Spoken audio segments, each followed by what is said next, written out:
महत्वपूर्ण चीज़ें हो रही हैं देश में, उनको छिपाने के लिए कुछ और मुद्दे साबित कर दिए जाते हैं, ले आए जाते हैं या फिर उन्हें उछाला जाता है। तो जिसका परिणाम ये होता है कि जो मुद्दा चल रहा होता है उसे कहीं ना कहीं दबा दिया जाता है ताकि उसके संबंध में ज़्यादा बवाल ना हो।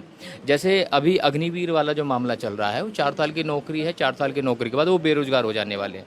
मुझे खतरा इस बात का है, मतलब एज ए मतलब एक responsible citizen of this country, I generally think कि जो वहाँ से सीख करके आएंगे, सेना की ट्रेनिंग लेकर के आएंगे, मतलब वो हथियार चलाना सीख करके आएंगे।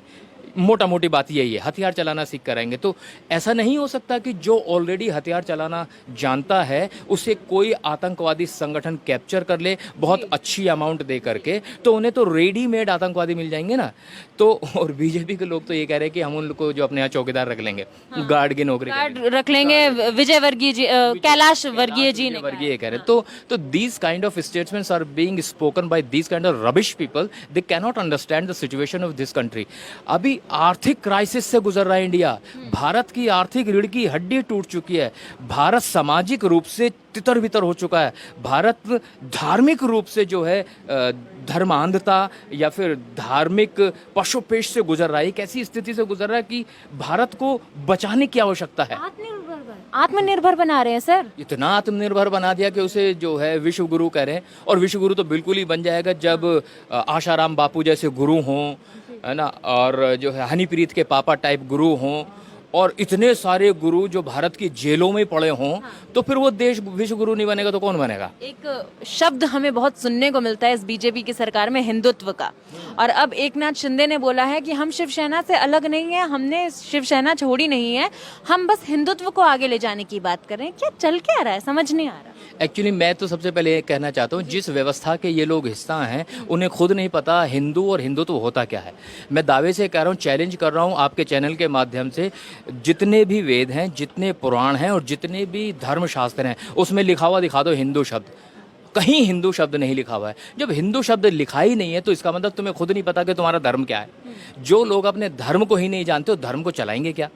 धर्म की समझ ही नहीं है इन लोगों को। इन्हें ऐसा लगता है कि पाखंड, अंधविश्वास को ही धर्म कहा जाता है, त्योहार मनाने को धर्म कहा जाता है, या फिर पूजा पद्धति का इस्तेमाल करने को धर्म कहा जाता है। ये मूर्खता है।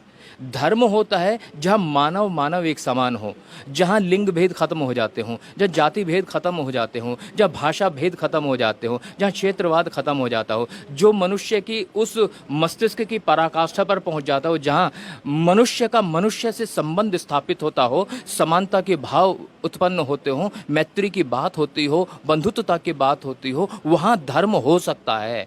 जहाँ तेली तमोली खटीक धीमर चूड़े चमार अहीर महार लुहार हजार तरह की जातियाँ होती हों, मनुष्य को मनुष्य से जुदा करके देखा जाता हो, जहाँ लिंग के आधार पर भेदभाव घरों में किया जाता हो, वह धर्म हो ही नहीं सकता। वो पाखंड है और अंधविश्वास है, इससे ज़्यादा कुछ नहीं है। एकनाथ शिंदे लगातार दावा कर रहे हैं कि मैं जो है बहुमत में बैठा हूँ, 42 विधायक हैं उनके पास, 38 जो कि शिवसैनी हैं।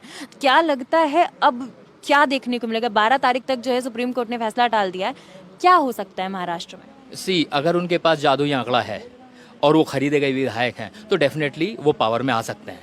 क्योंकि ये हमने अपनी आंखों से देखा है होते हुए इस देश में, जब अच्छी खासी सरकार चल रही थी आरजेडी के नेतृत्व में बिहार में, तो उसे पलट दिया जा सकता है। जब कमलनाथ की सरकार मध्य प्रदेश में चल रही थी तो उसके साथ उल्टा पलटी की जा सकती है, और कर्नाटक में येदियुरप्पा को वापस लाया जा सकता है, तो यहाँ भी एकनाथ शिंदे को वापस लाया जा सकता है।